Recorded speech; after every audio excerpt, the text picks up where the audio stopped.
Ladies, gentlemen, and friends beyond the binary, welcome to the Discourse for today, January 6th, 2023. I am your host, Tristan. Sorry it took so long to get set up. It looks like there has been some innovation over at Streamlabs' desktop client since I last used it. And now several features that I relied on to work are just gone for some reason. And so I had to figure out how to fix that. And the answer is I don't know. They just got rid of an entire mode for managing transitions between scenes, it seems. So that's fun.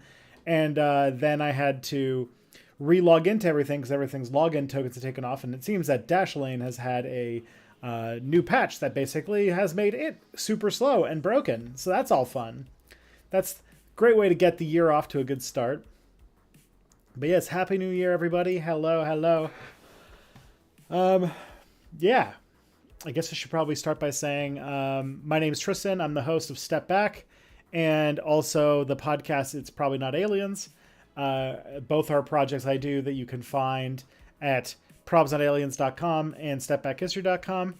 I stream Fridays at noon. That's sort of the default schedule for now. We'll see what my life looks like, but I think I'm focusing on making videos. So this will be a sort of little thing I do on Fridays for funsies. The main thing, though, if you want to support my work, you can do is sign up for the streaming service Nebula. All my videos are available on Nebula, and they go up early. And starting with my next release, there's going to be a bonus video that's going to be released in conjunction with every release. So if you want to catch those, they'll be available on Nebula. You go to nebula.tv/stepback. And if you click that link, if you go to nebula.tv/stepback and you sign up through that link, you help me out immensely. It's basically, in some ways, it's like being a patron because you basically, if you sign up for Nebula using that link, for as long as you're a member of Nebula, I get a little bit of money for that. So that's the new, it's one of the things that they're working on now. So yeah, and also watching my videos on Nebula contributes and pays me way better than, watching on YouTube. And you get more content and no ads. It's great. Not to mention, you get the content of tons of other creators, and a lot of them are ones that I know you like. If you do want to do like a sort of regular Patreon route, I do have a Patreon, patreon.com/stepbackhistory. Very worth the sign up to. I try to make it the most valuable for $1. It's where I get full transparency. There's votes on what topics to cover. There's the same content you get through Nebula is made available to you. And yeah, you can do that for as little as $1 a month.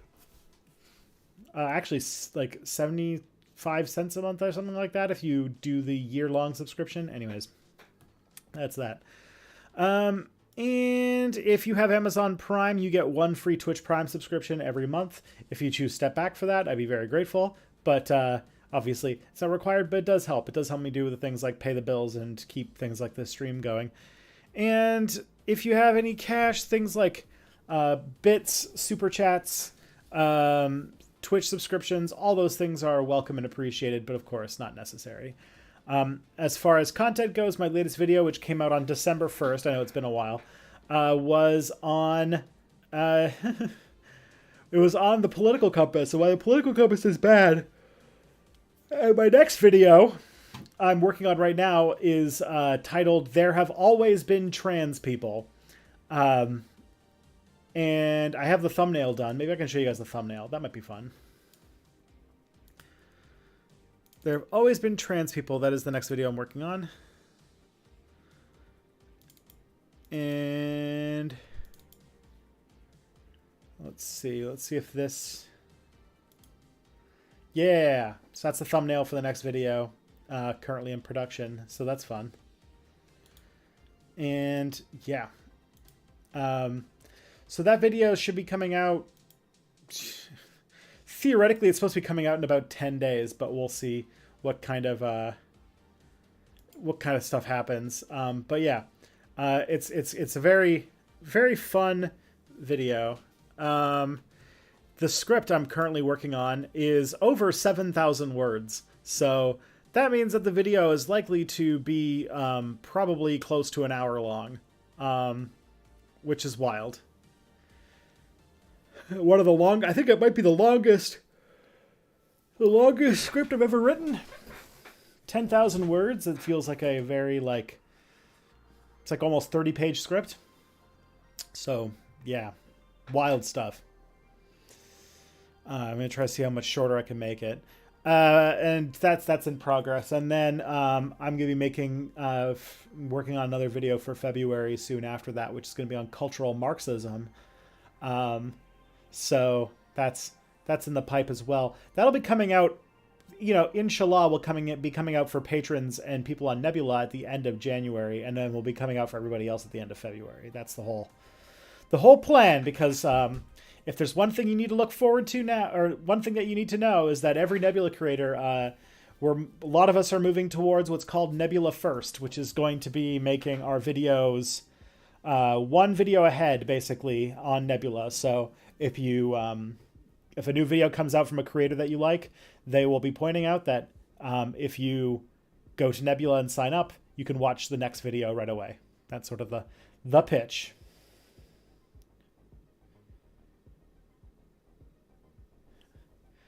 Have I been digging too deep as of late? Any dwarves that have turned out to be vampires? Where beast disease outbreaks? Oh boy, that's Dwarf Fortress references. I would love to say that I've been playing Dwarf Fortress a lot lately, but what I will be saying is that I have hardly had more than about 15 minutes of time to myself in the last week. I have a humongous amount of deadlines coming up, and I just can't seem to make enough progress on them fast enough. So, for example, this weekend, I don't know if I told you guys this, but today's my son's birthday. So tomorrow's his first birthday party. So that's going to take up all of Saturday. And then Sunday I have to work because he has the sniffles, and so couldn't go to daycare today. So that means that I'm taking care of him all day, and I have to stream for 2 hours like I'm doing right now. So that means that my script will not get any work done until tonight. So I have to work after at nighttime, and then probably have to work on Sunday just to get caught up. So, my life. That's how my life works. If you want to submit questions for this stream or future streams, I'm going to put a link in the chat. And you can go to that link and you can submit questions. If I don't get to them today, I hang on to them for a month. So you can take a look. It's already been a year. Yeah, I know. Yeah, he was born a year ago today. At 12:45 in the morning. Oh. Yeah.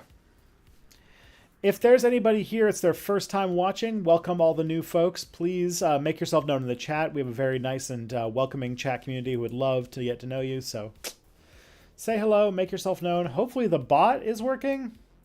Maybe it isn't. I can't really see. It doesn't look like the bot. Oh, the Restream bot's working. Okay, cool. Cool, so then we're good on that front. Another sort of quick update I should also mention is that I got new internet. So this stream always ran into some problems because of throttling of my upload speed. And I'm hoping that I have fixed it by switching internet service providers. So now I'm coming to you through fiber optic internet. Woo! So that's fun. Ugh. Okay. That is all. What's going on in chat? I feel like I've been really, really, really out of touch with things going on in the world lately. So let's see. Happy New Year. Yep. How many votes does it take to make a Speaker of the House? As many as it takes. Yeah, I guess so.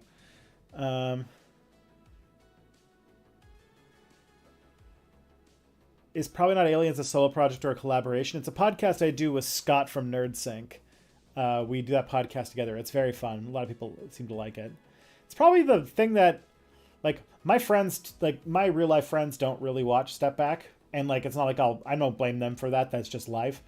Um, but I do have real life friends who listen to the podcast. There's a lot. I have a lot more friends who like It's Probably Not Aliens and listen to It's Probably Not Aliens than actually watch Step Back videos. So there is that.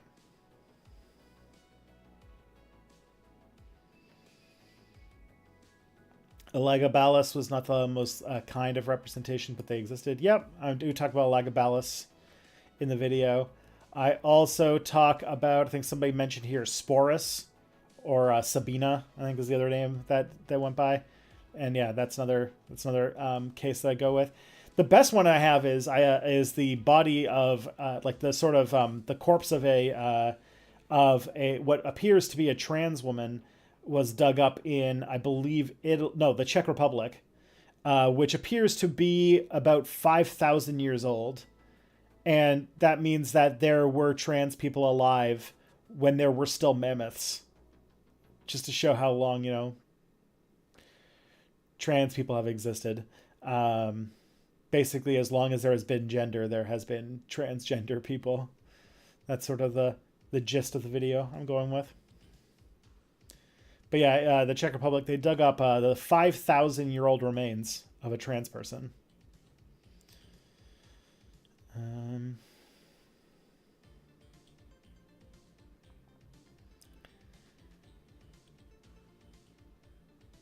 All right.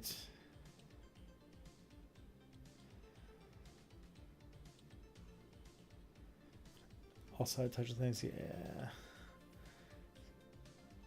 The reply doesn't say who I'm replying to. Hello, AJ. Hello, AJ. Welcome, new person.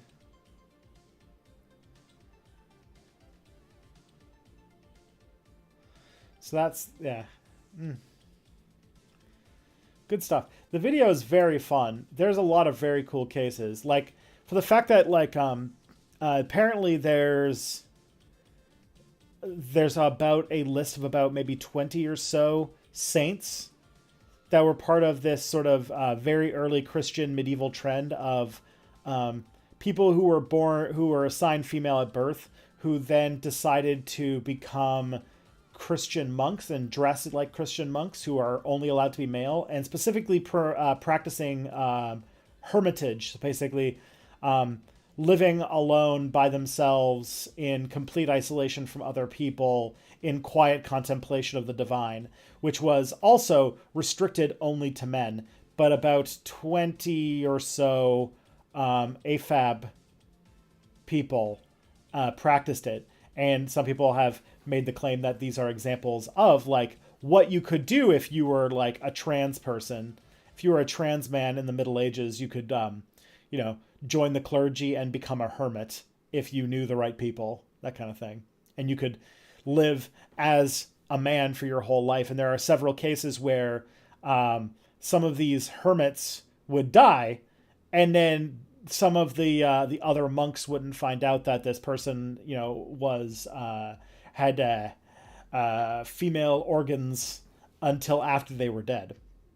So yeah, that says quite a bit. And also, there's a case in Virginia in like kind of early colonial America of somebody who was intersex. And because of that, the law actually required that they wear a mix of men and women's clothing so that they would, so that it could reflect the fact that they had both sets of genitalia. Just gotta love that kind of stuff. Gotta love the fact that gender is all over the place and always has been. Hey, thank you for the 5 months there, 255 AD. Much appreciated. Keeping the lights on here.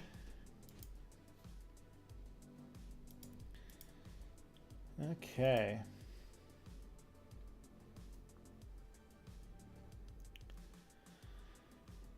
Okay, let's see. I look creepy?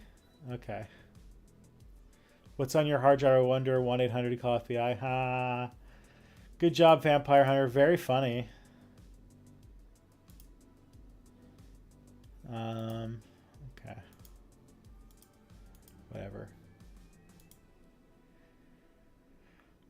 All right, let's see. I've got some questions here. Some have already come in, so let's dig, shall we?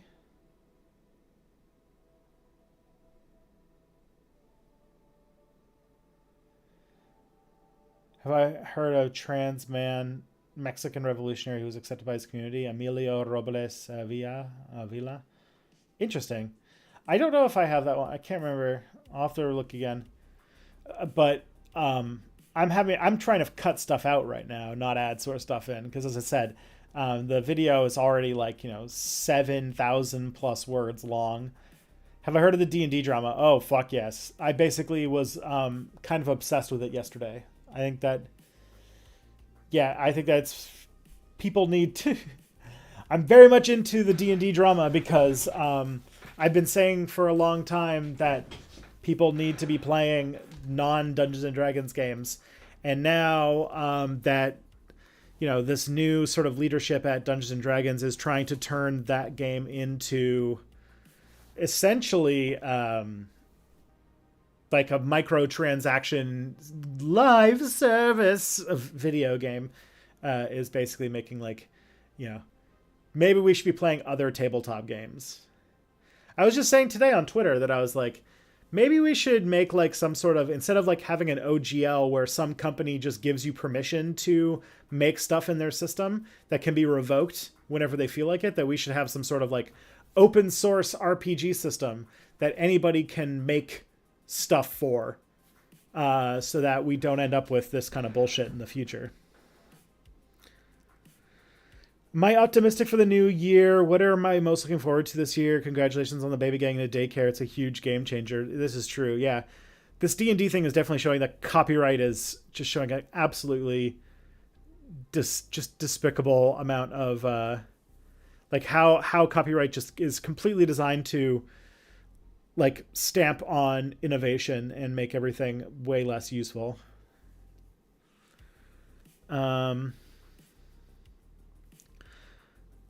Am I optimistic for the new year? I mean, for myself personally, I think so. There's a lot of very interesting stuff happening to me this year with Standard, with Nebula, with sort of, I'm having a meeting on January 10th with some people who are very closely going over my data and giving me advice as to what my next steps for Step Back should be. I got a lot of stuff that's just starting to simmer, and now that I have a little bit more time, I can actually start to get some progress on that.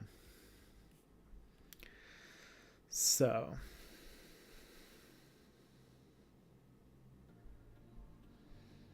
$10-hour Harry Potter video. Oof. I don't think I got that in me anymore. I know there's some great creators I really like, and I really like their content, who are really into making these very, very long videos about media criticism. And I gotta say, I can't anymore. I can't like, I can muster that for like an H-Bomber Guy video, but I can't, for the most part, watch anything that long anymore. Huh. Political chaos in the USA and El Nino warned me. Yes, the El Nino thing is actually pretty creepy, which is that this is going to be the hottest year on record, and we had a lot of crazy weather in the last few years, but it was when the La Nina effect was going on, which means that we were getting crazy weather beyond the craziest weather we've ever had, but at a time when the stream of sort of currents of the warm water in the Pacific were actually causing less intense weather.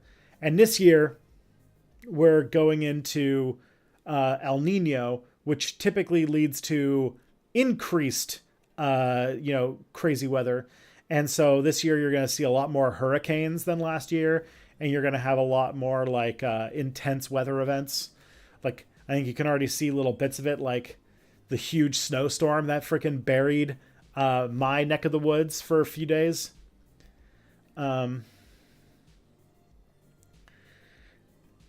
I just think someone's talking about like, the guys are talking about.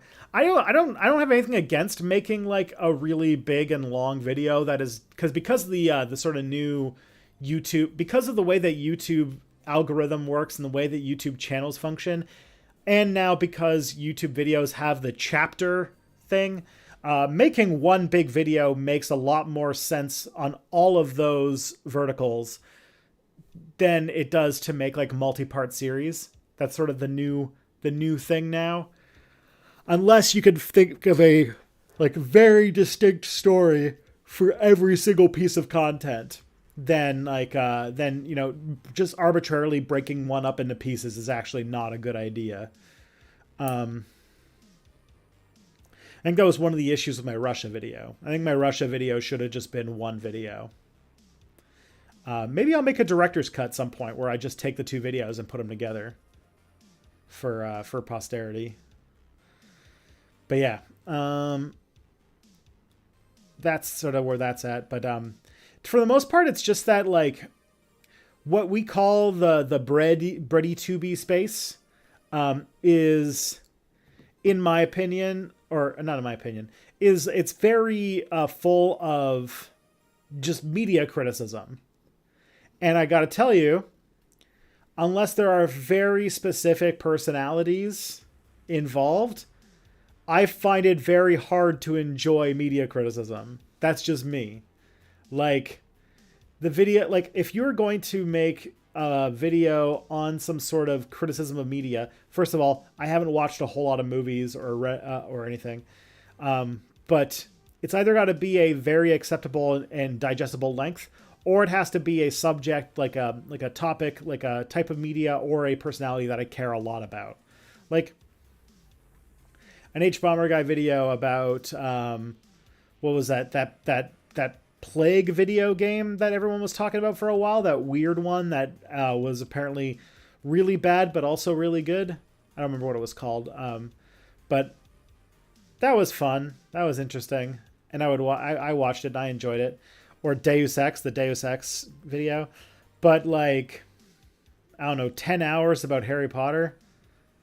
I don't know. I don't know if I could, conjure the attention for something like that. Pathologic is the name of the game.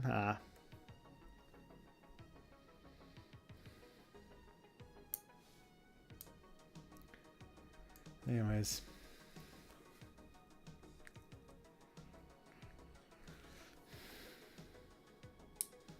I don't watch, weirdly enough, I don't actually watch a whole lot of YouTube anymore. Or if I do, it's like Slay the Spire Let's Plays, so.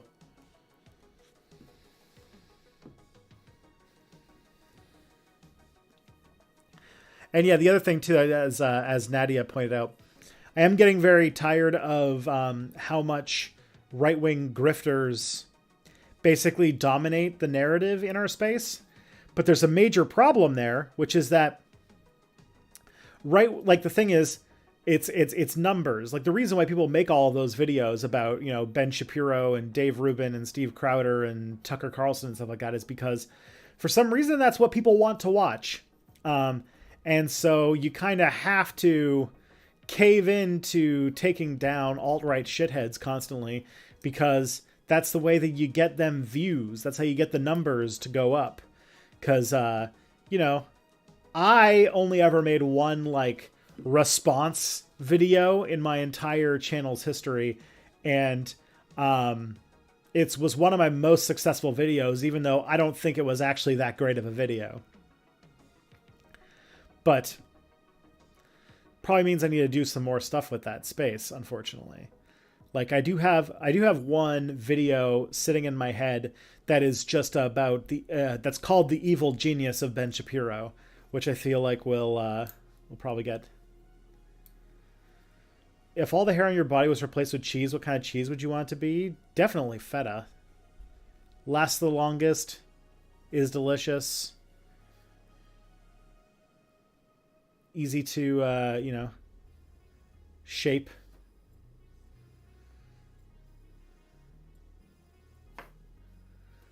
Anyways, let's see if we can look at some questions here. Let's see. In one of Iain Banks's culture novels, there's a bit where a character is told about an event that happened 2,500 years ago where a culture ship disappeared mysteriously.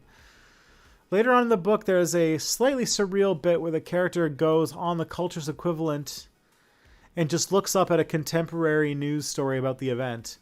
Like, the culture has had computer tech so long, you can just go online and find archived web pages from a millennia ago. How do you think we'll be able to access media from the distant past would change the connection to distant historical events? Like, I can't look up every news story on the War of 1812, but presumably somebody in 2232 will be able to access virtually every news story from the current war in Ukraine. While it is true, I guess that does, like, there's what the increase in media sort of format, like media formats being more accessible, will sort of shrink the sort of line between history and memory in some ways, because I remember 9/11 very vividly, and there are a lot of people who in my chat here probably who don't remember 9/11 because they were too young, but have seen all the footage and probably got that. But I will say that that is an overstatement of digital archiving, because we actually have trouble maintaining digital archives. There's some people who are maintaining individual projects, but it's by no means comprehensive. But there are like some like lone, like wonderful people. Like, there's a project that's been for the last few years. I think it has everything from 2009 onwards. The major new like cable news networks have all of their stuff archived, searchable by what's it called? Like, searchable by the data that's provided for closed captioning. And you can just kind of look up that stuff. There's an open source RPG called GURPS. GURPS, I don't think GURPS is an open source. It's definitely like, what GURPS is it's a general RPG, which means it's an RPG that can be modded to play any sort of game, really. So it is like, kind of makes sense in that sense, but GURPS is still owned by a private company. What I'm talking about is like what I want to make is like a tabletop role-playing game that, instead of like, I made this game and it has a open gaming license and it has a standard system reference document. Instead of making the game like that, you just make a system reference document and a game, and like a sort of like, it's released like maybe like Creative Commons or something like that. And the idea is that it is just a core system that is very simple, very bones down, but it's something that anybody can mod or add to in any way they want. And that would be it. That's sort of the thing that I wanted to, I think that the world needs.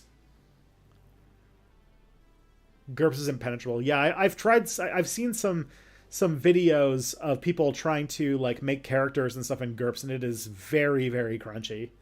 Like, absurdly crunchy. Like, it takes like over an hour to make a character in GURPS. And oftentimes that's with the help of like software editions and stuff like that.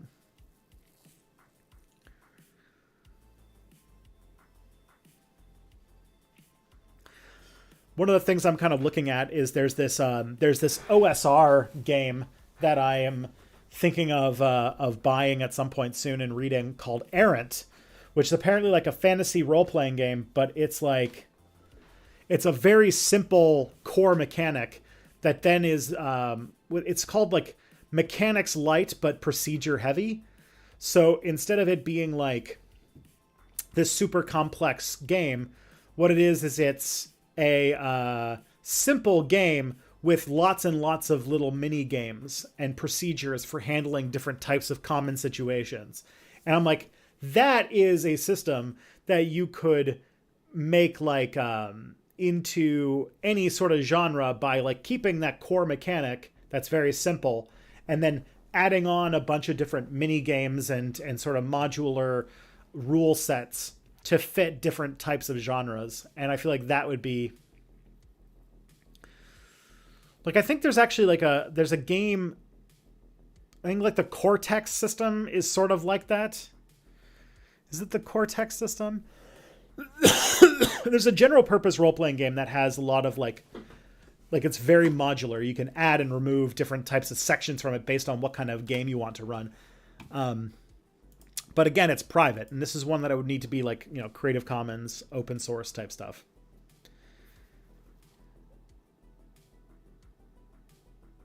Let's see. Speaking of tabletop games, do you have any favorite characters you've played in D&D or another game? I consistently have 4 characters awaiting stats in my back pocket. Well, I will say I'm a forever DM, so I very rarely ever get to play. But I am playing a character right now. Cypher System, that's the one I was thinking of. But I have been able to play, and I'm currently actually a player in the game that I'm in right now, in the Curse of Strahd game I'm playing right now. But I will say that, what was that? Sorry, I was getting distracted by the chat.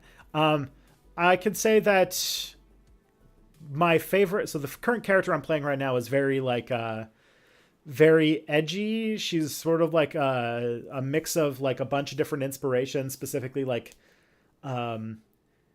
she sort of has like a Polish Ukrainian accent, and then has like inspiration from primarily Geralt of Rivia, Van Helsing, and the Demon Hunter from Diablo 3, and is sort of a monster hunter type character for Curse of Strahd, so that made sense.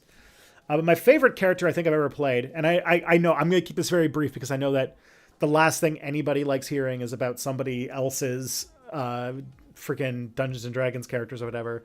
But my favorite character that I ever played was in a science fiction role playing game that we played in Fate Core.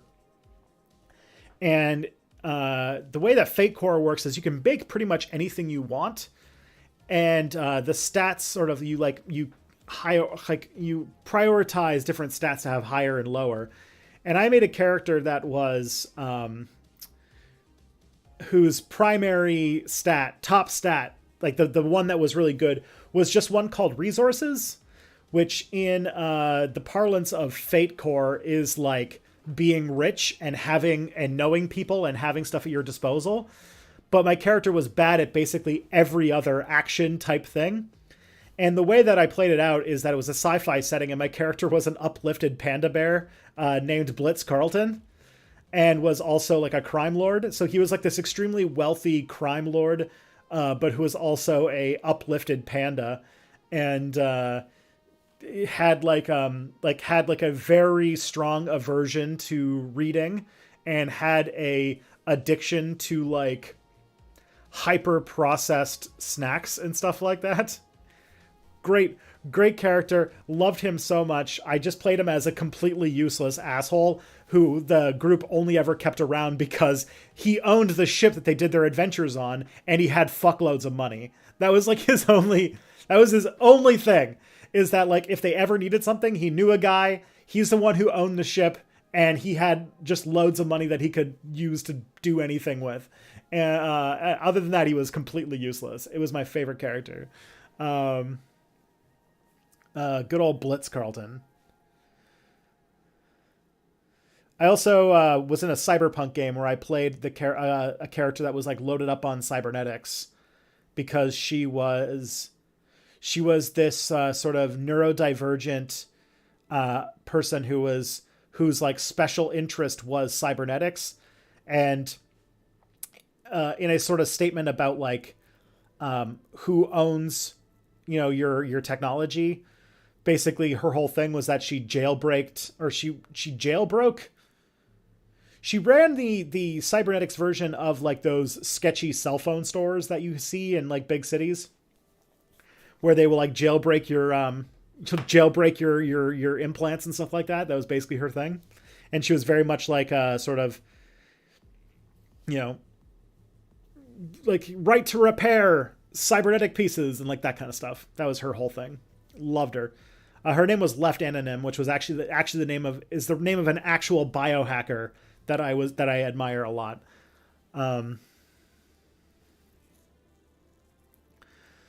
Any DM tips? I'm going to run my first shot in like a month or two and maybe go through the Witchlight Carnival book. That looks good. DM tips. So I'm trying to think of one that's like actionable and useful. I think the thing I would mention is just the number one tip I would say is that new DMs tend to over prepare and tend to get in their head that things are going to go a certain way and get very flabbergasted in the extremely likely situation that they go off of what you have planned. And the best way to get around that is to not over plan. To plan just enough that you have some basic ideas about the situation that you're in, and not that you have a idea about how things are going to go.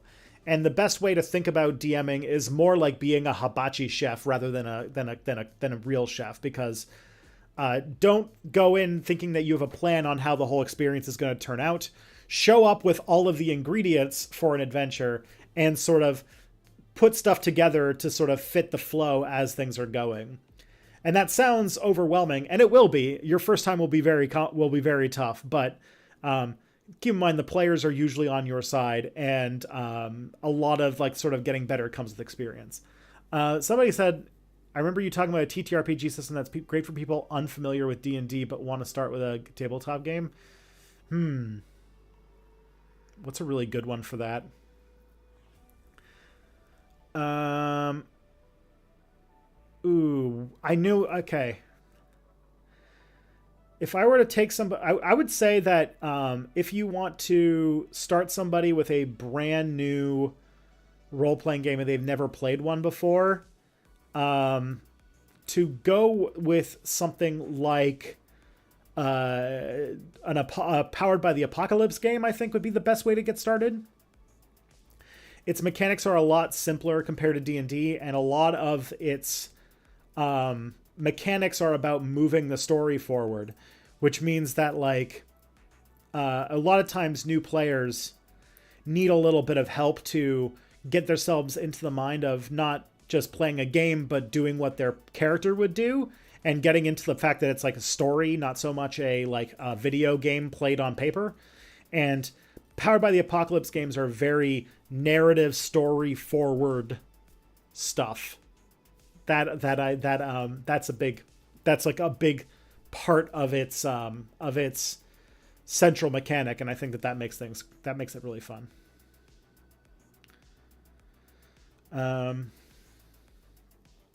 Yeah. If you want any other tips, Cosmic Nerd Studios, the next thing I would do is check out a book called The Return of the Lazy Dungeon Master.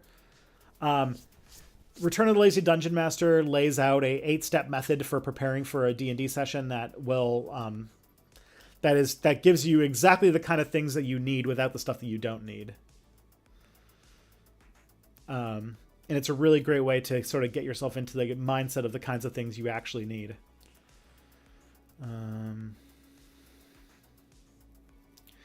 Anyone been playing Marvel Snap? I'm so addicted. I need to play it again. I tried it once and I did not get into it too much. Yeah. Oh, I'm glad other people know Left Anonym. Left Anonym is a biohacker. I think she's Scottish.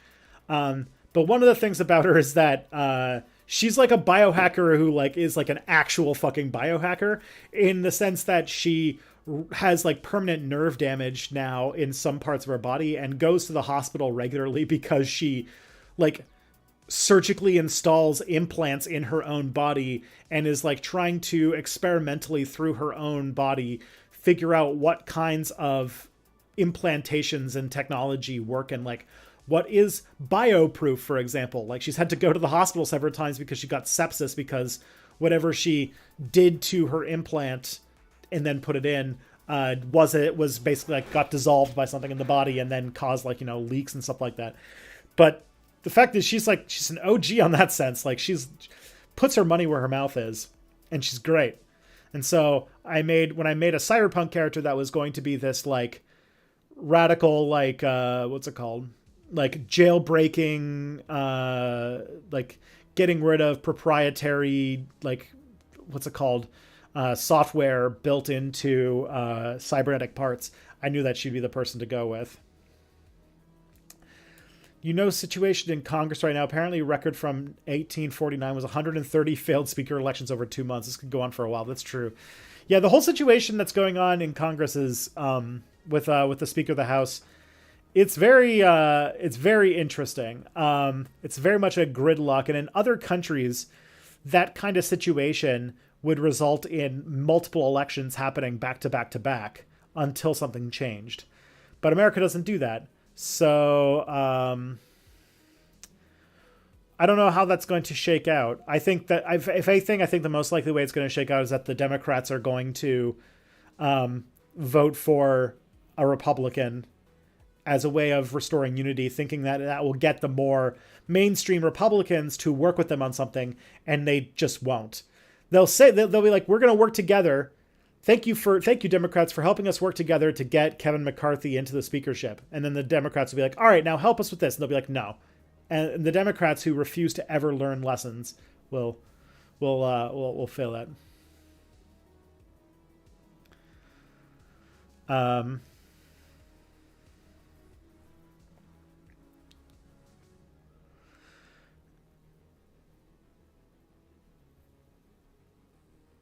Character.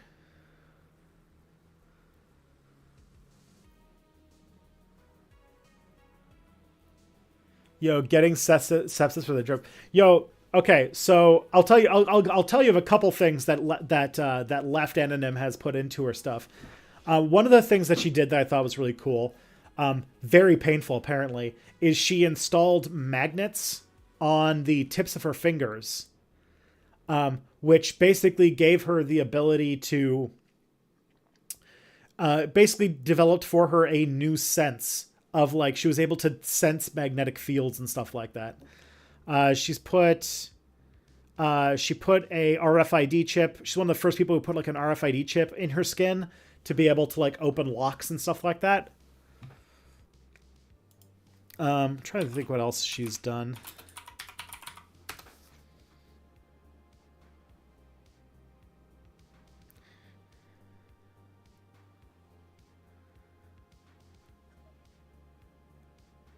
Yeah. But yeah, it does a lot of self surgeries to become a to add parts. Apparently, one point, Left Anonym installed a Wi-Fi router. Oh my god, just wild. I just see on Biohacker's Wi-Fi router implant causes nerve damage, and I'm like, ah, yes, that's Left, all right.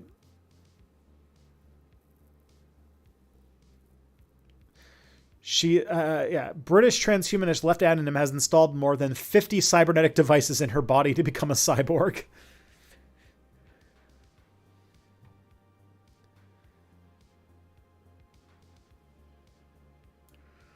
Apparently BADD, Bothered About Dungeons & Dragons, started in 1985. Yeah, I made a video about it. I made a D&D video about it.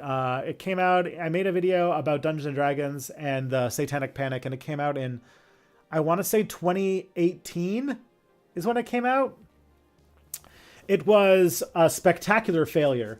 It was one of the worst performing videos in the channel's history, despite the fact that it's on my list of videos that I'm very proud of that nobody watched. Which every time I do one of these streams, I always say that I need to make a playlist of videos that I was very proud of that you guys all slept on. Like that, like the Girl Guides video. Like, yeah.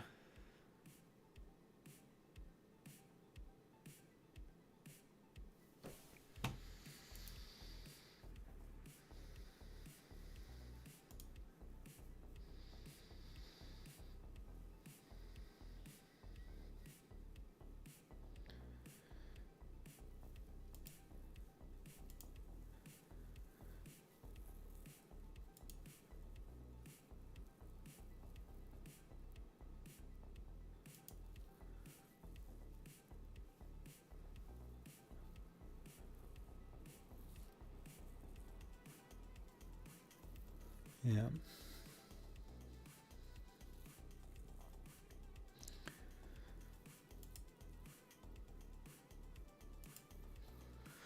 If anyone is interested in looking up Left-Handed In, by the way, her name is spelt Lepht, anonym, Anonym or something like that. I don't know.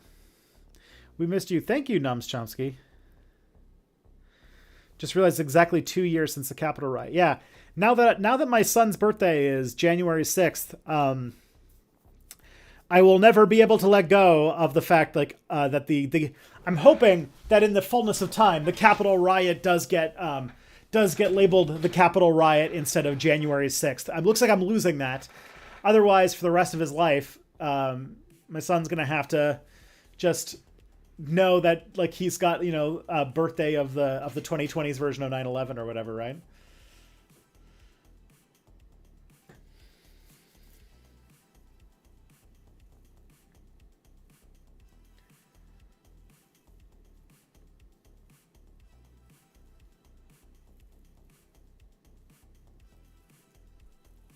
Let's see. Do it live, make the playlist. Ooh. Maybe if I run out of stuff to talk about. I've got a lot of questions, though, to get through, and it would feel... All right, let's see what we got next. Say there's a movement in the U.S. strong enough to significantly lower beef consumption because of its climate impacts. Does the federal government let the beef industry shrink, or does it buy excess beef and start dumping it in a cave? In the current way things would go, I imagine that... So... Basically, it shows like the U.S. does do this thing where the U.S. buys a lot. The U.S. Very heavily subsidizes its farming industry, and like for example, with the referencing what the rabble rousers referencing here is the cheese caves, where the U.S. bought all of the buys a whole bunch of excess milk from American producers and makes just like a whole huge amount of cheese that it stores in caves to keep the price of cheese down, basically. Or to keep the price of cheese up. One of those things. I don't know. It results in the fact that America has... I don't know if anyone's ever... Anybody who is not from America, who's been to America in the chat, one of the things I always notice when I go there is that meat and cheese are absurdly cheap compared to Canada. Like, American recipes always have way more meat than the ones here, and way more cheese. And it's because meat and cheese are so much cheaper there. And it's because Canada, at least until semi-recently, put a lot of effort into keeping those supplies domestic. Like, our beef comes from Canada, our cheese comes from Canada, because if we were to start trading beef and cheese with the United States... the sheer amount that the U.S. makes and the way that America subsidizes its farming industry would basically make it so that their stuff would outcompete all of the local stuff, which means that to connect Canadian to make Canadian farmers wouldn't be competitive, basically. But yeah, my guess is that if we actually had a concerted effort to lower beef consumption, and this actually could be a thing, especially as the industry moves away from like a good chunk of beef production is in ground beef, right? Like, I don't think it's too wild to say that if we were able to move our consumption of ground beef, hamburger, right? If we were able to source that from either bioreactors or make a sort of beef-like substitute like Beyond Meat that fit the role of hamburger, that would grotesquely drop our consumption of cows, right? And that would cause a huge disruption in the beef industry. And the government would definitely try to step in, because if there's one thing that every country's leaders should know, is that food prices are like one of the number one things that will lead to political instability. And if food prices go crazy, the people will riot. Hence why in America, one of the things there is that in America, food is super cheap. At least certain types of food are super cheap. Its processed food is very cheap. Its meat is very cheap. Its cheese is very cheap. Its vegetables are not so cheap.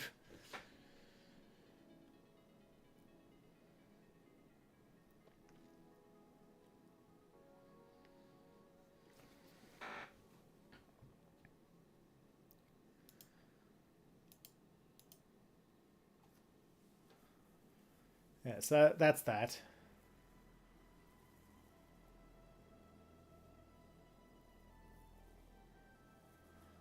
Oh, somebody asked, how is the baby Spawn doing? He's okay.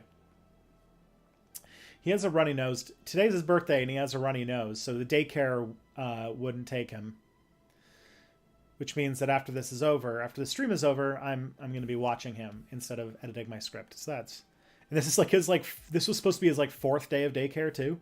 So it's like, I knew that like when kids start daycare, they get sick a bunch, but I was like, really? We couldn't even get 4 days in. We couldn't get through the first week, the first 4-day week.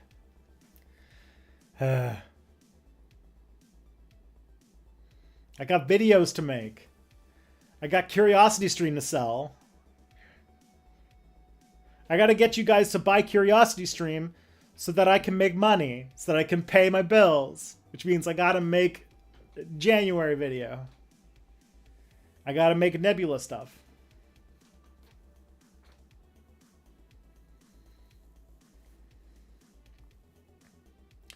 Heard lab-grown meat is going through FDA testing. Yeah, I think that the lab-grown meat thing is...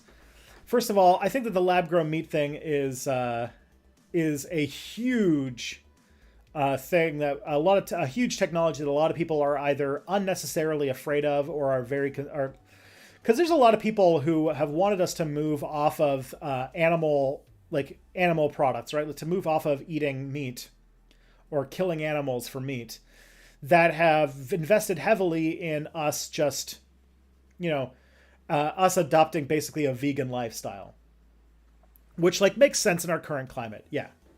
The thing though is that this is a solution that could solve pretty much every problem, to the point where if it were to work correctly, a bioreactor meat,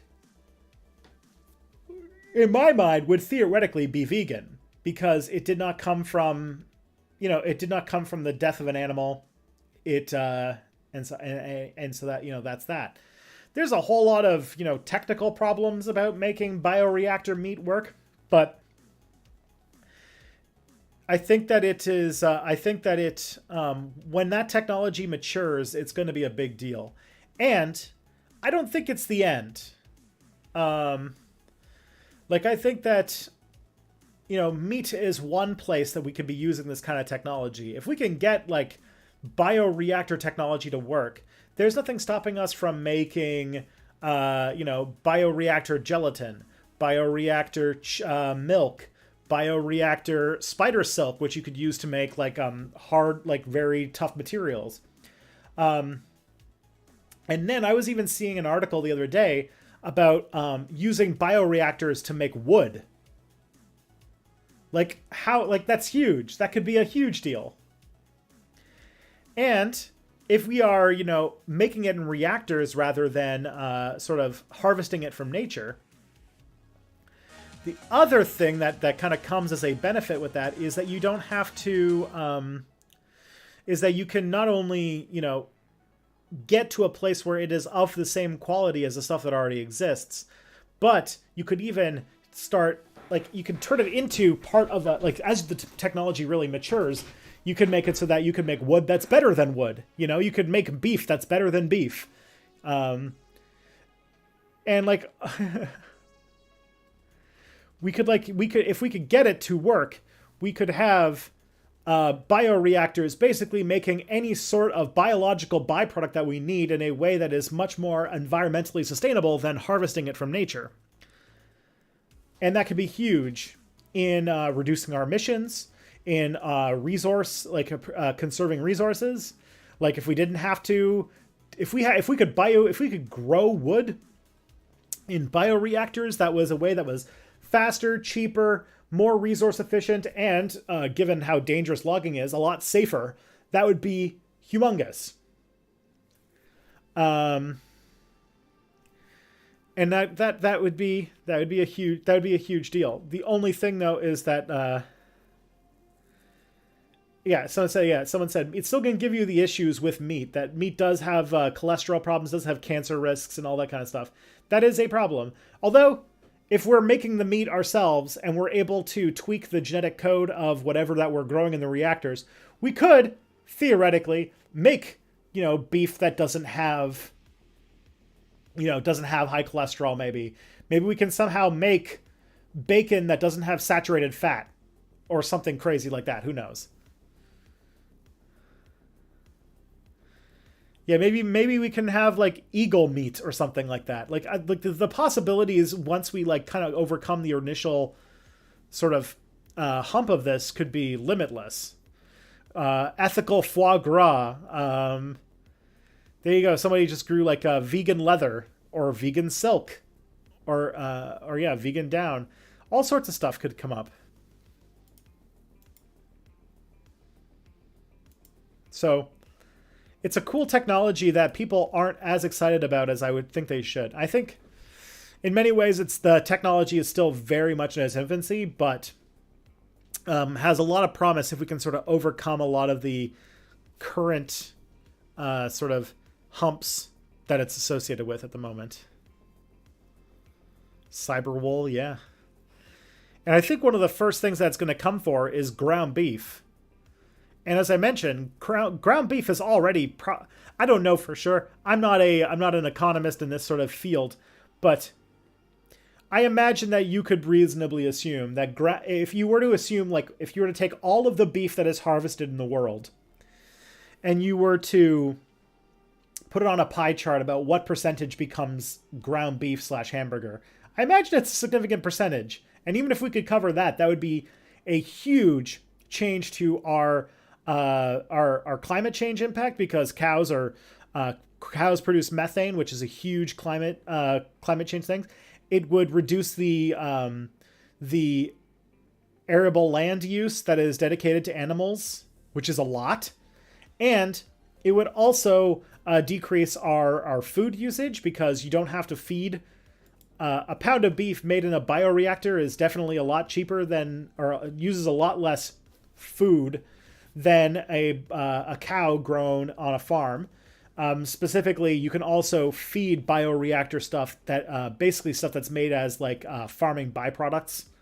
The kind of crap that farmers usually just throw out. You could turn that into bioreactor fuel. The other thing too is that it reduces the water consumption by a huge amount, and water conservation is something we really need to be concerned about. So, yeah. Is this basically a replicator? I mean, I think a replicator is a little bit further off. To get a replicator that actually works the way that you want to, like in a Star Trek sense, you would basically need the technology that Star Trek has of being able to convert energy into matter on like a 1-to-1 scale, which is a technology that we are not even close to really having at this point. Would be kind of cool though to have like a 3D printer of food, a food 3D printer.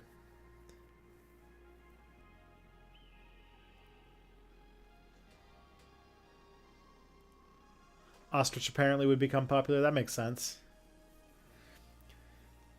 I'd be curious if there's a point where we start mixing these things.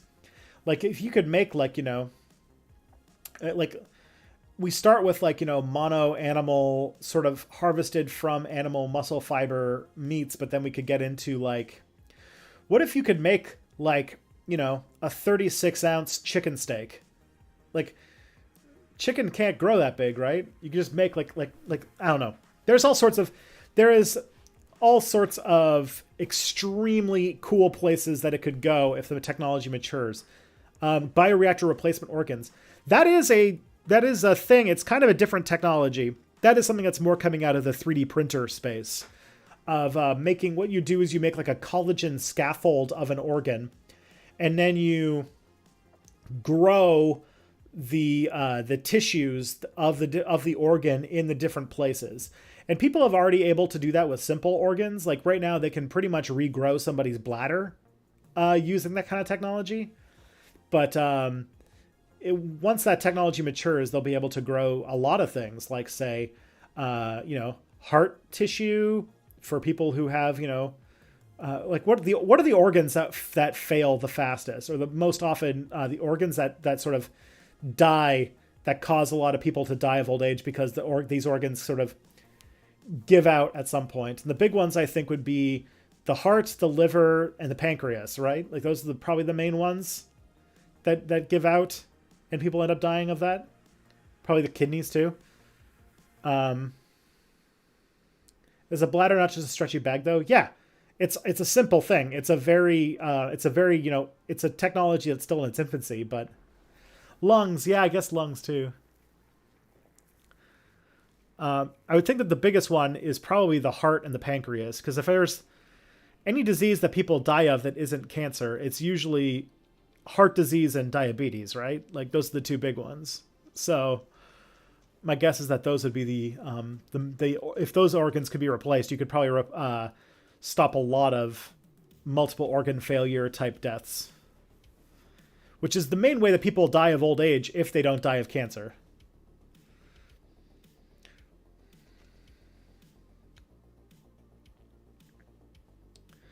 Type 2 diabetes isn't from the pancreas wearing out. Yes, I know. I know that is true. But typically what happens in type 2 diabetes cases is that as diabetics get older and their insulin resistance doesn't change, then their pancreas starts to work overtime to sort of, regulate blood sugar. And then it eventually wears out. And islet cells start getting worn out and dying. And that leads to, that's why, that's the kind of thing that happens when even type 2 diabetics need insulin, is when that kind of stuff starts happening. And that's usually a thing that is associated with age. That's usually what happens when people get older. It's why people tend to get diabetes when they get older, is because their pancreas starts to wear out on its ability to sort of regulate your blood sugar. But also type 1 diabetics who have an autoimmune disease that attacks their pancreas, you could probably regrow that too in some interesting way. Kidneys, dialysis, yeah. Either way, all of these, if you could figure out any of them, you would be saving a whole lot of lives, right?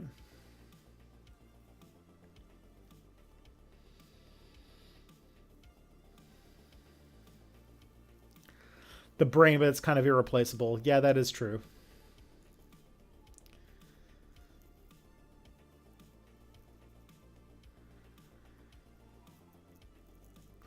But I think that, it's a technology that's still very much in its early stages. But I think that by the time we're older, it'll have matured in some very interesting ways and might lead to some interesting longevity. And basically, further along the long-term process, which is sort of that, which is a very interesting, different type of carcinization, which it seems that as we cure diseases, then the more diseases we cure, then the more likely it is that the thing that kills somebody is cancer. Because one of the reasons why more and more people are dying of cancer every year has to do with the fact that we are basically reducing the ways that people are, we're reducing the ways that people die from other diseases. And that's leading to then people living long enough to accumulate the mutagens or the mutations that lead to tumor growth, which means that on a long enough, so that if we cure every disease, then the last one we will be dealing with is people dying of cancer.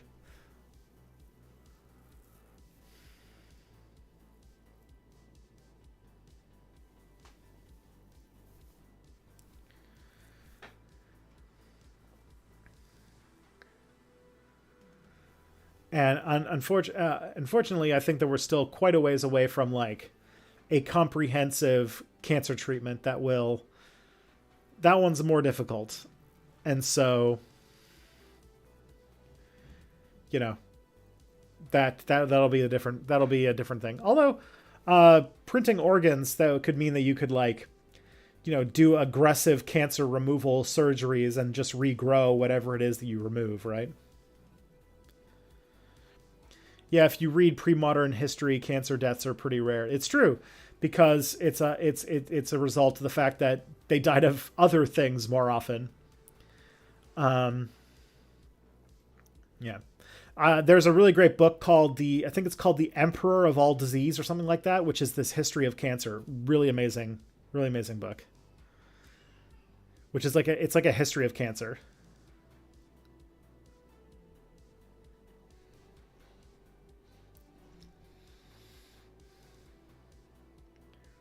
But in some ways, the raising cancer rates are us being the victim of our own success. And the reason why people are dying of cancer more often or are getting cancer more often, not even dying of cancer, is because they're not dying of other things.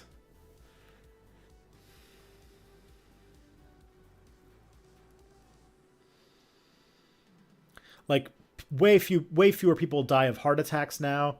Way fewer people die, especially after the invention of stents. Way fewer people die of like, what's it called? People still die of strokes, but way fewer than they used to.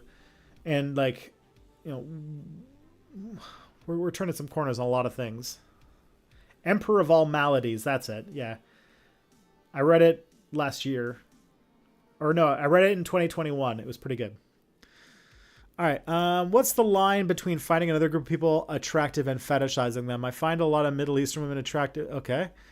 But I'm unsure how much of that is just a legitimate attraction, how much is influenced by the way a lot of women are fetishized in Western media. I'm not guilty about it, but it feels like the sort of thing that I should question, lest I internalize them in harmful ideas. Oh boy, I wish I had an answer to this one. In many ways, I don't think that there is that this is like a thing that you can totally control. Like, sort of attraction. This is sort of a way that a lot of people get things backwards. A lot of especially when the whole, like, attraction to trans people stuff comes up, is like there's this idea. Like, the way that conservatives interpret these kinds of things is like, you be attracted to me or you're bigoted.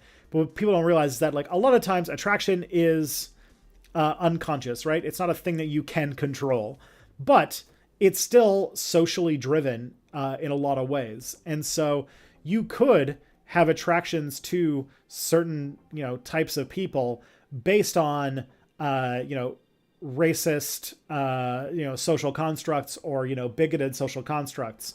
And still, you know, it's not a thing that you really have, like, a whole lot of control over, because if you could control what you're attracted to, oh boy, would the world look a lot different. So, so yeah, like, but, and that is just part of living in a society, I would say.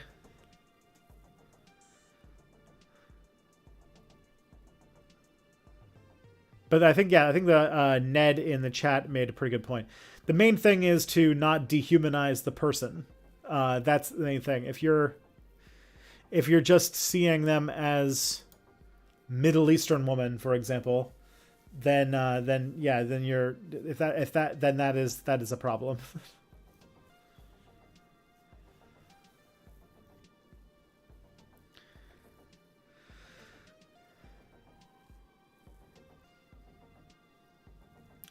Can radiation treat cancer caused by another kind of radiation? Probably. The difference that so low levels of radiation can cause the cellular damage that leads to cancer, and then radiation therapy is much more intense. And in radiation therapy, you bombard an area with radiation to kill it. So, yeah. It's more important to unpack why you have the attraction and be conscious of it. Yeah, Exactly. That's a good way to think about it. Why do you think attraction can be a social thing? Are there studies on that? I think that we are way more impressionable than we think we are, and if we live in a milieu where a certain type of body is framed as this is the thing that you should be attracted to, you do that enough, especially in like formative years, it's going to rub off on you. That's just sort of how our brains work. We assume a lot more about attraction is biologically innate than it actually is. Not to say there's none. There are definitely some, like, probably from evolutionary stuff, there's some innate parts of attraction that seem to be cross-cultural. But there's a lot more that is definitely culturally contextual. And, it can be changed by... This is why things like changing the... like having more variety of people in different sorts of media roles, like why diversity in media and stuff like that is an important thing to, like, a desirable thing, is because even if, you don't think that you're, like, internalizing all of these ideas of like white supremacy and sexism and racism, you are, because it's what you're exposed to all the time.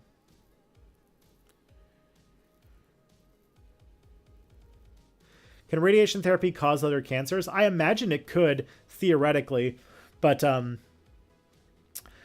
that's a more complicated answer, because radiation is one of those things where, like, a lot of the times when radiation causes cancer, it's not like a direct one-for-one thing. Okay, so to make a cell turn into a cancerous cell, it has to have multiple...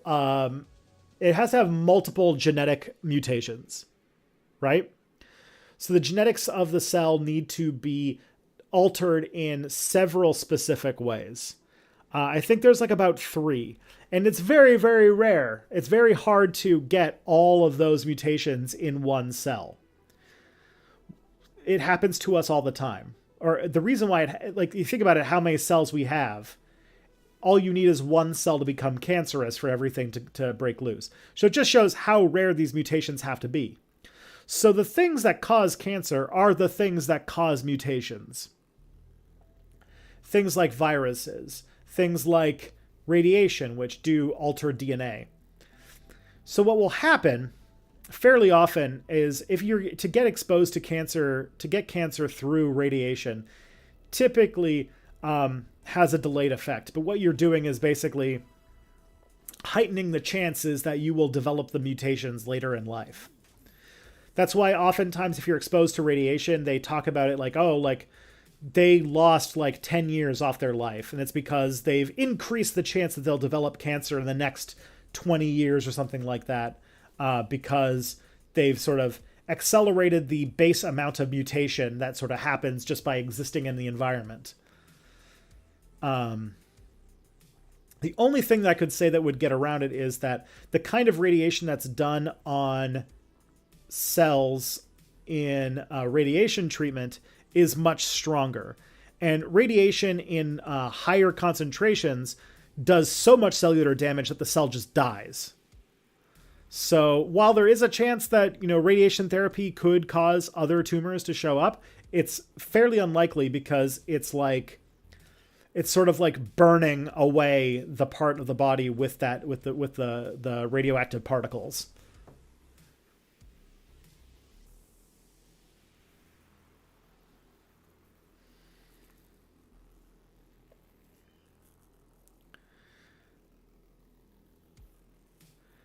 And yeah, also, especially today, radiation therapy is very laser targeted on the area that they're trying to kill. Maybe in the past, radiation therapy could have caused more problems when we didn't have like very hyper-specific radiation treatments. But now we, what's it called? Now it's a much more of a, now it's much more, like, it was way more sophisticated than it used to be. And if you have the kind of cancer where they're doing radiation treatment, you're usually in a pretty good place, because that means that you have like a very localized tumor in one part of your body that if they address it with radiation means that it hasn't metastasized, it hasn't moved to other parts of the body and other things that cause more problems.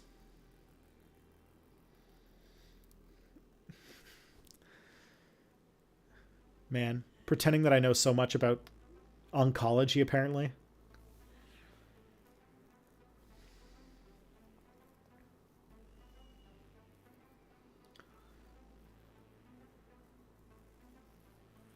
Usually radiation is done in conjunction with other things. Like usually if you have cancer, you'll get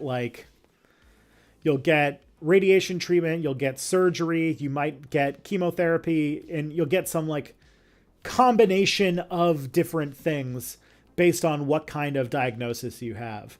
It's a fairly sophisticated, area of medicine these days.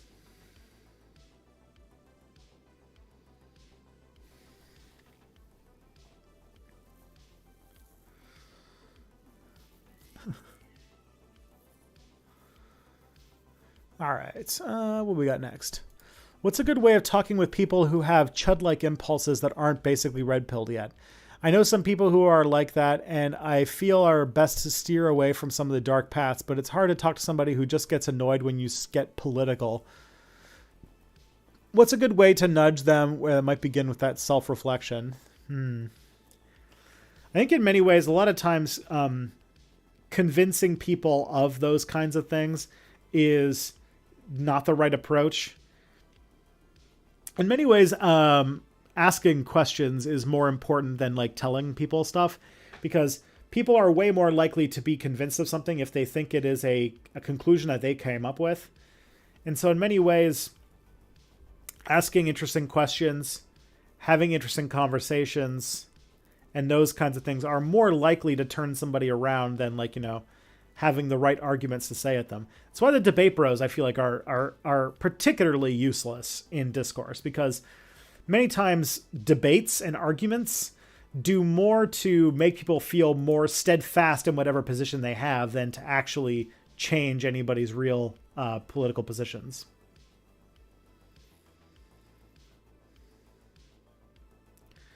Radiation is cool because it can be done as an alternative to surgery. Yeah, it can be done in conjunction too, depending upon, what kind of situation you're in.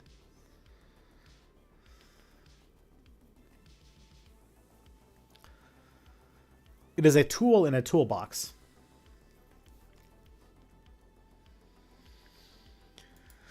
All right. Did the secret space program conspiracy theory exist yet in 2014? I asked that because in the year an anime came out called Terraformers.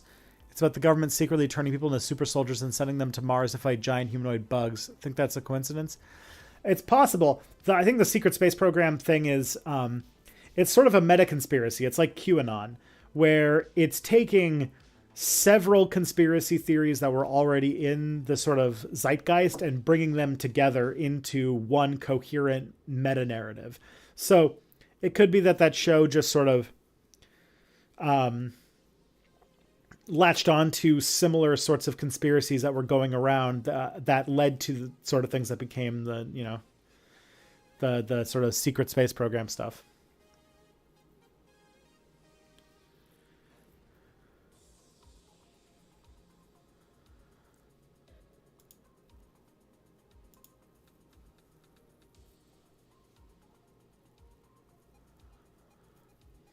All right, next question is for Mia. Mia's going to be around next week. Gotta do something fun because it's Friday the 13th. Ooh. Second, what's it called? Second Halloween.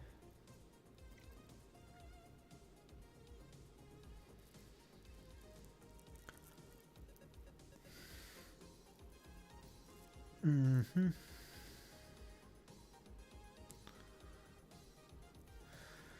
You know how boomer celebrities get really upset about the fact that the internet has made it the case that you can easily look up problematic shit they said in the past and criticize them for it?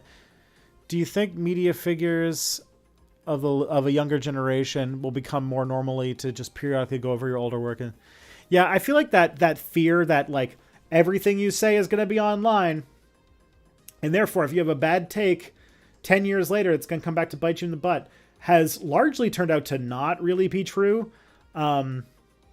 Most of the time because people generally know that, people change. It's usually when people double down on their bad takes from 10 years ago that that they get in trouble. So I think that's very obviously not a strong take to. I think that was a fear a lot of boomers had about the internet, and it did not turn out to be as true as they wanted it to be, or as they feared anyway.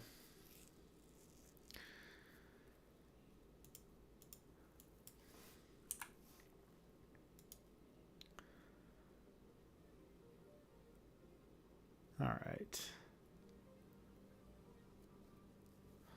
The other day I had this idea for an alternate history story where a giant alien spaceship crash lands on the moon at some point in the distant past. We discover it when we take videos of the far side of the moon in 1959. After that, both the US and USSR raced to get to the moon, set up bases, and study the thing. Last week we both agreed the problem with what if the space race never ended, alternate history, is that it's hard to imagine something that could have incentivized us to keep spending our resources to send humans past low Earth orbit. Do you think maybe getting access to advanced alien tech would be enough incentive? I definitely think it could work, especially because, sci-fi shit. I could imagine that, yeah, getting a technological leg up in the Cold War would definitely be a thing that would mean that both countries would probably spend a lot of resources to get somebody to it. Because, technology and technological development was a big part of the Cold War's, the Cold War dynamic. So, yeah. Okay, I think that's all the questions, actually. I can't tell if the Google Forms to Notion thing, if that stopped working, or if...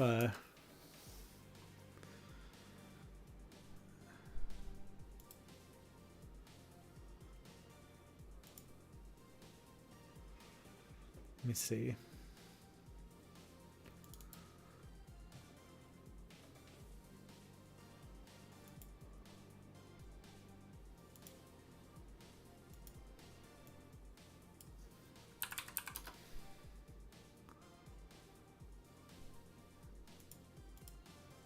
Yep, okay, so we're still up to date. We're good.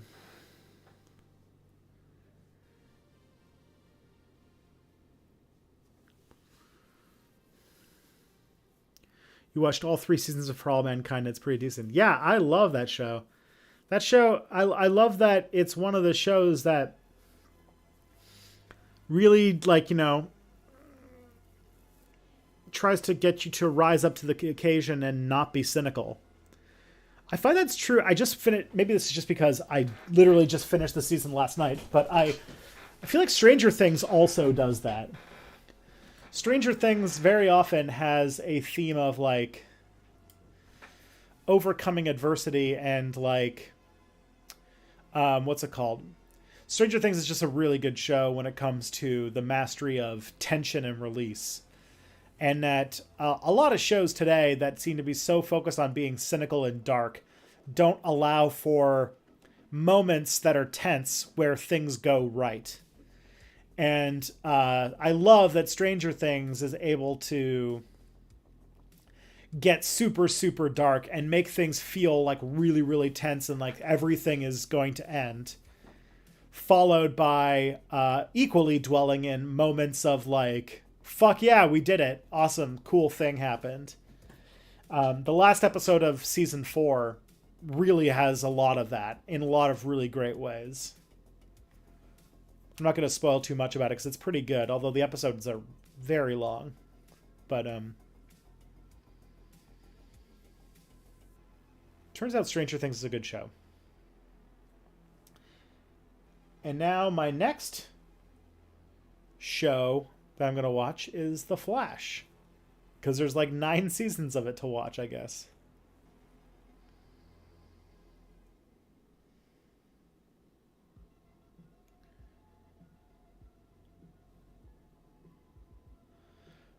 But I do like that For All Mankind has a little bit of that too, where For All Mankind dares to have moments where the tension is high and sometimes things work out.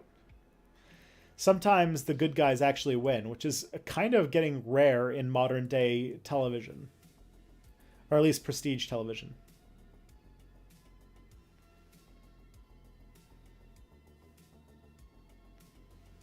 And then I just got on a side tangent about Stranger Things because I watched it last night and I thought that it was a really good.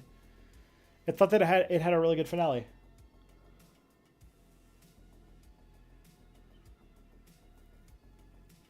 Chantel Van Santen is in The Flash for a bit, but she's completely wasted.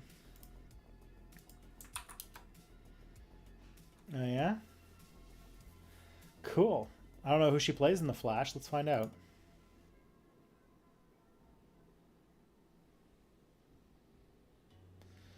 She's only 3 years older than me. That's wild.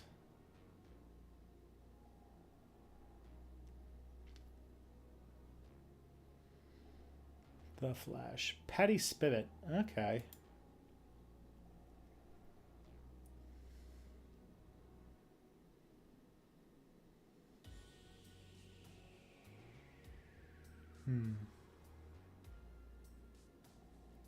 Okay. Interesting. I've been told that I should, like, I used to, like, years and years and years ago, watch the CW DC shows pretty well, and then I stopped. And I'm thinking, like, I wanted to come back because I need something that's a little bit more. I need some non-prestige TV, you know. I need to watch like a show that has 8 seasons with 20 episodes per season, where every single episode is a self-contained story. I haven't watched one of those in quite a while, and the CW DC shows are. I remember them being fun. They're not always good, but they're always fun. And so I'm going to try watching The Flash. And The Flash is on Netflix, too. I feel like Stranger Things has the problem where they have to keep coming up with more implausible explanation for why the wider world doesn't know about what's happening in Hawkins, because they want to maintain that it's set in our world's 1980s. I suppose so. Yeah. I mean, I don't think they have to do that much work. But, you know, point taken. Obviously, with the way that season 4 ends, the world's going to be aware of it sooner or later.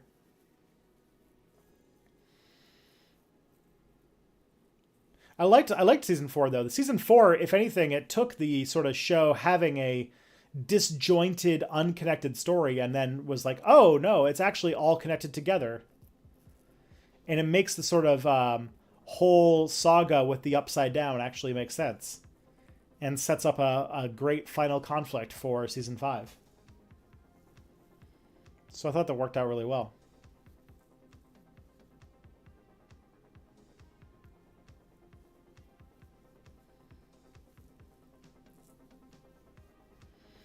I don't know, I just feel like this season a lot of people wanted to shit on Stranger Things, and I thought it was okay.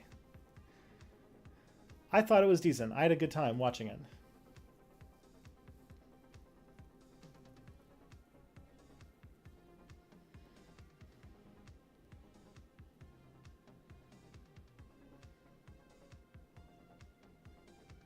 Didn't even finish season 3. Season 3 had... The main thing about season 3 that kind of pissed me off was just the whole thing about... like... It had that very... I know it's trying to... Because it's all an homage to 80s movies, so I kind of get it. But the fact that it had, like, nameless evil Soviet soldiers with no, like, greater discussion about... Like, the Soviets were just bad because Russia bad. And didn't really go much past that. It was like, fine. Like, I guess it's supposed to be like an homage to sort of 80s movies, but missed opportunity. I like to explain why the Upside Down is a copy of everything in our world. Yeah. Yeah. Maybe, okay, I feel like when it comes to movies and TV, I'm like an anti-cynic, because I have lots of friends who have a way more refined palate when it comes to TV and movies. And they're always like, this thing sucks. And then I'll watch it and be like, I don't know, I thought it was good.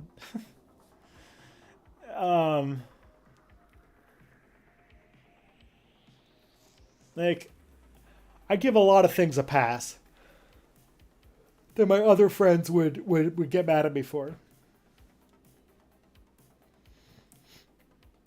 U.S. government's also depicted as evil. Yeah, that is true. The 12th vote for speaker is about to fail. Oh, man. This is going nowhere fast.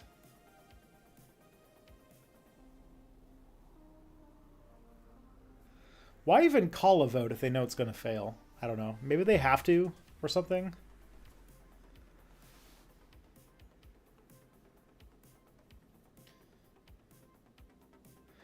This is what we like to call a political crisis. I wonder what's going to happen if if House can't form government. Because the thing is that if this was any other country, this situation would definitely be a call for another election. Like, this kind of situation would be like, okay, we need to do another election to figure out what's going on here. But America doesn't do that. America requires that elections only happen on, like, you know, the even-numbered years. So...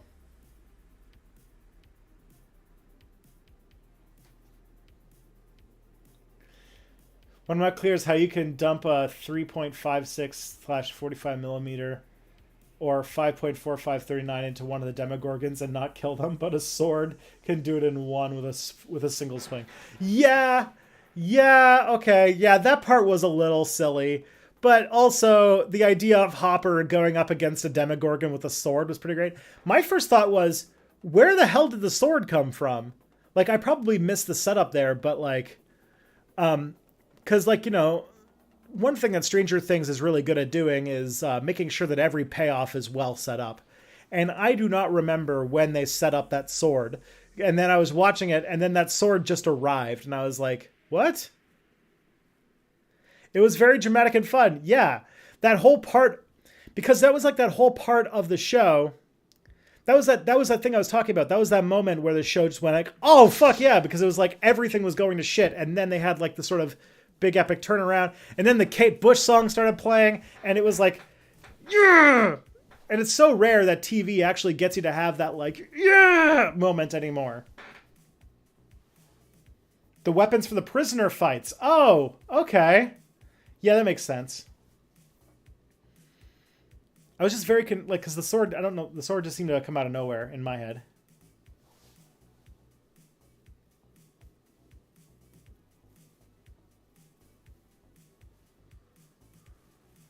Swords are definitely cool. Yeah.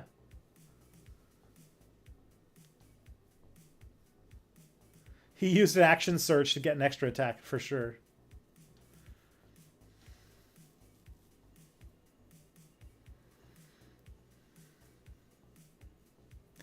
Man, also, I don't remember what the actor's name is, but the guy who plays Hopper, to lose all that weight for that role, that was intense. Guy must have... I just can't even imagine, because like I don't think he did it for another role. Like, I know he did a Marvel movie between the seasons of Stranger Things, but I feel like he did not play like a super buff guy in, I don't remember what Marvel movie he was in, but I don't think he like played a super buff guy. So he had to have just like had to like make himself look starved for the role, which was intense.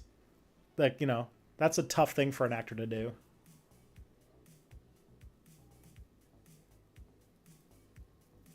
He did it for Hellboy. Oh, okay. What did he do in Hellboy? I never saw Hellboy. Did he get buff or did he just get skinny for Hellboy?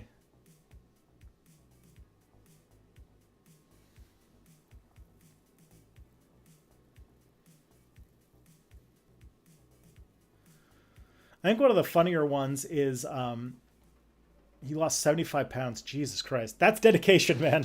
That's dedication to the job, right? He was Hellboy. Oh, okay. Actually, I can see him being a decent Hellboy.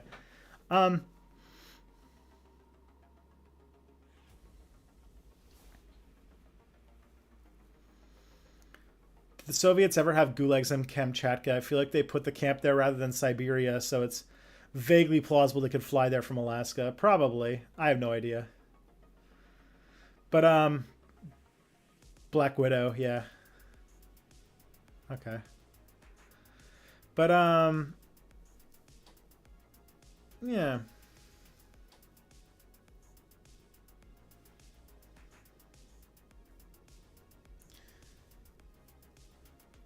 One of the funny in Parks and Rec, but between the second last and the last season, like several years passed, because I think they thought the show was going to get canceled or something.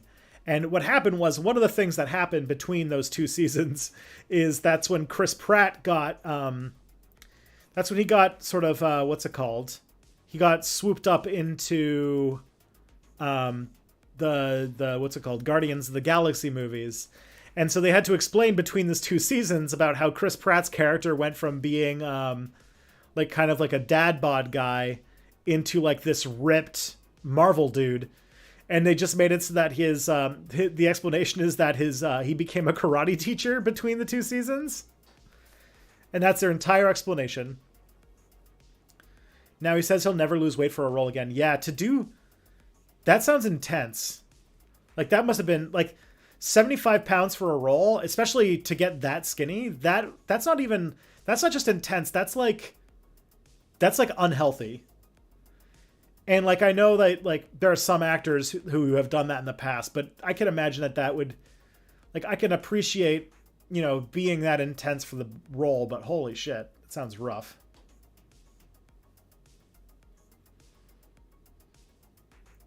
Must be weird for Kate Bush having a song she randomly recorded in the 80s randomly going to number one. Yeah, probably. I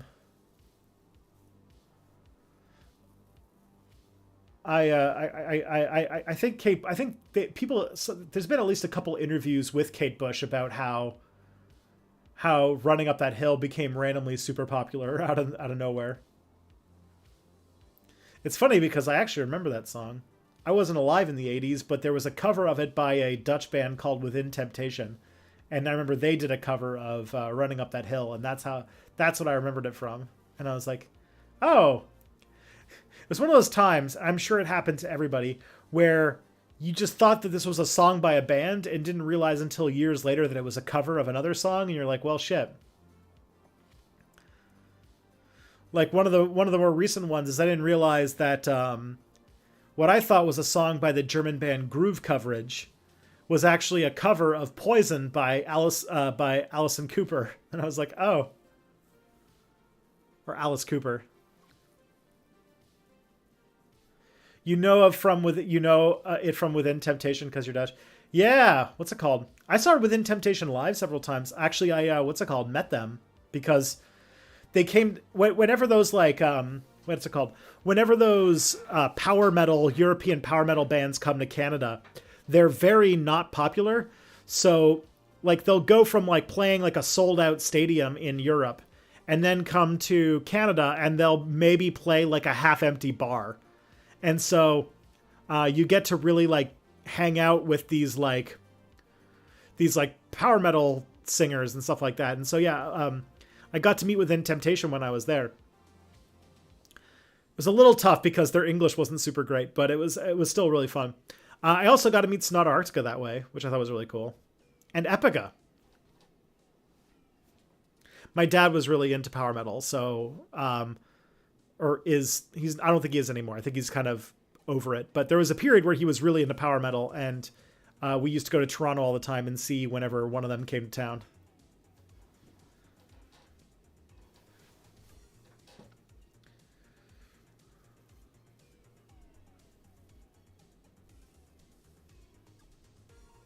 Intermittent fasting is how he did it? Jeez. That's intense.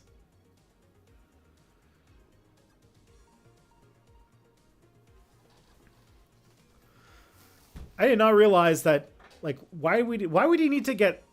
I would think that for Hellboy, he would need to get ripped. I don't understand why he needed to get, like... He needed to look like he was, like, sick or something for Hellboy. Or did he do it for Stranger Things?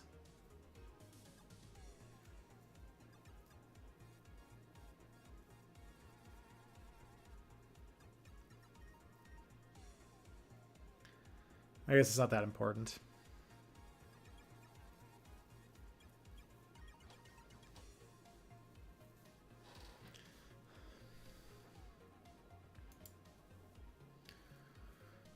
All right. Ooh, we got some more questions. All right. What advice would you give to somebody who's looking to start their own history podcast / YouTube channel? Focus on, what's it called? The main thing I would say for anybody who wants to start their own content of any kind is to be strategic.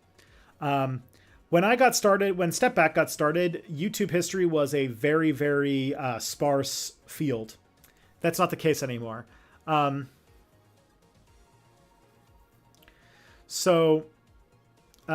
I would say is you need to be strategic. You need to find a niche, because when I was starting, almost every history YouTube channel was basically about war. It was just military history all the way.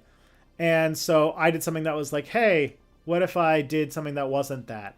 And you know, I had to specialize even more as the field became more complicated. And that's why, like, you know, I have a bit of a focus on sort of a socialist reading of specifically American history. And that's tough. So what I would say is look at, the trick to getting something that is popular is you have to find something that will do well that hasn't already been done. And that can be hard. There are some strategies you can go for finding a niche, but I would more start with the kind of content that you want to make, and then try to find a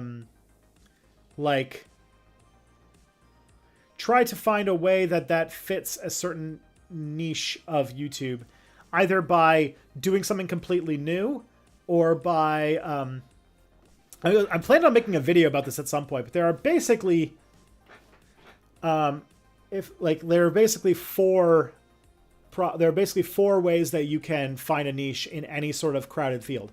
One, do whatever you're doing, but do it best. Be the best at whatever it is. So that is the highest quality product of that thing.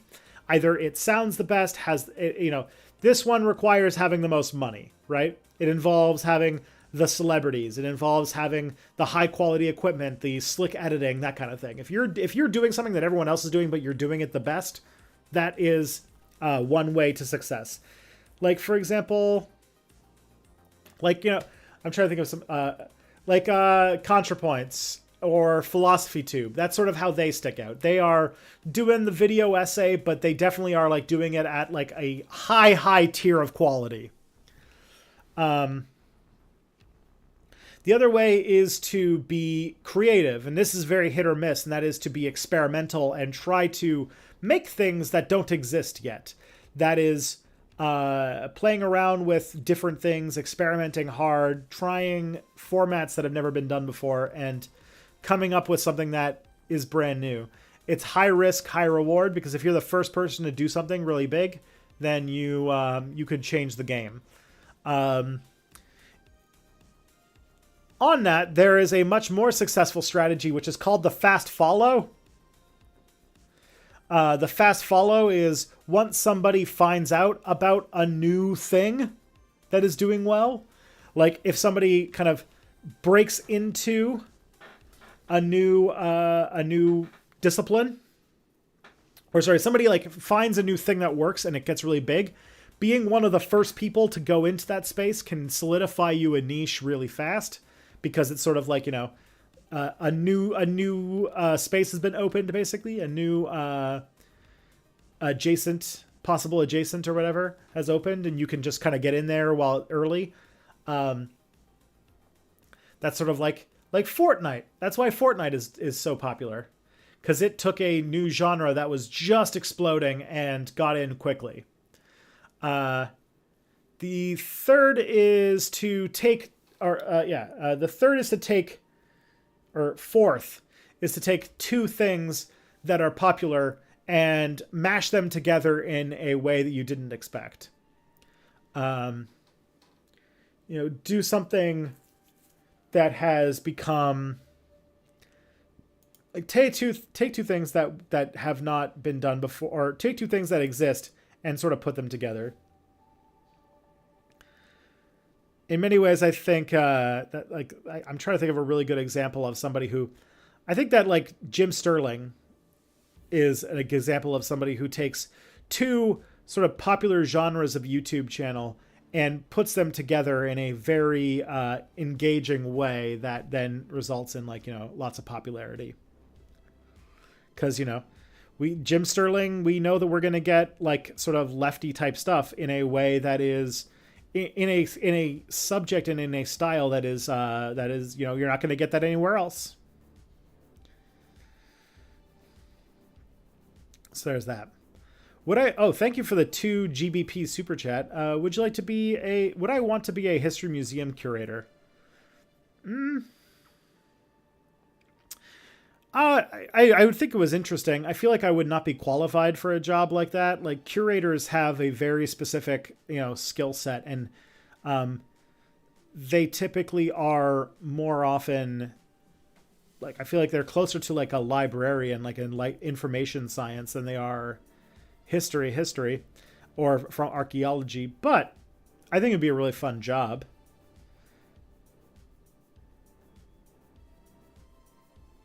And so, yeah.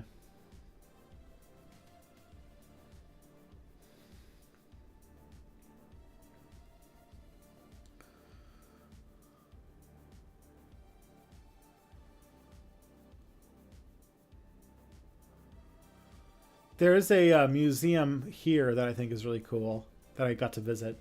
But I don't know. I don't know if I would be very good at kind of a job like that, but it would be fun. All right. Late to the stream, but have I watched This Place Rules? I have not. I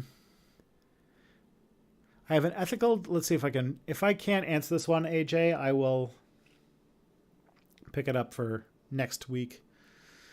I was contacted yesterday and potentially a match for a life-saving bone marrow donation for a relatively young cancer patient. I also have a big personal opportunity that would prevent me from donating.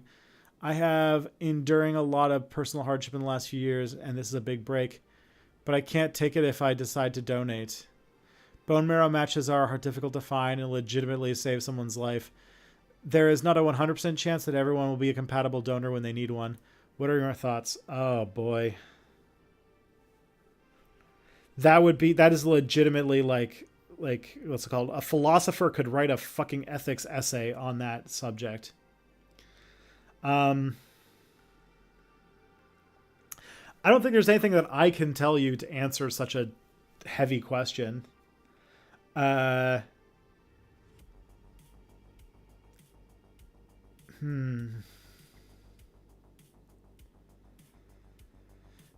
Like, whenever I am in a situation like the one that you have, I always think of things like many ways when I am trying to decide whether to do something, I sit back and think, well, what's the most logical answer? And even if I don't go with the most logical answer, I at least I'm sitting there being like, that's the right answer. And now I have to decide whether or not I'm going to do the right thing. And doing the right thing is legitimately tough. As you've elaborated. And I would say that it's one of those things where, oh boy, have I ever been in a situation like that? I haven't. No, I have not.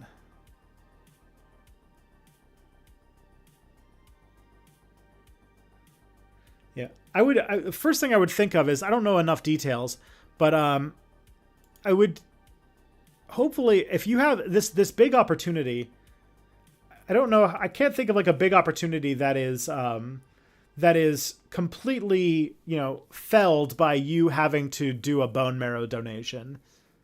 Unless it's like go to space or something. But my guess is that in this kind of situation, you might be surprised to be in a place where you could talk to somebody and get some sort of accommodation. If you haven't tried that already, you might have. But this feels like one of those situations where you're like, hey, I need to save this person's life. Can I go and do this thing after I've recovered? And if they say no, then that's kind of on them. Because, like... So I'm wondering if there's any wiggle room on that other side. If there isn't, then you're in a much more tough situation. But yeah. I don't envy you. What I would say is, you know,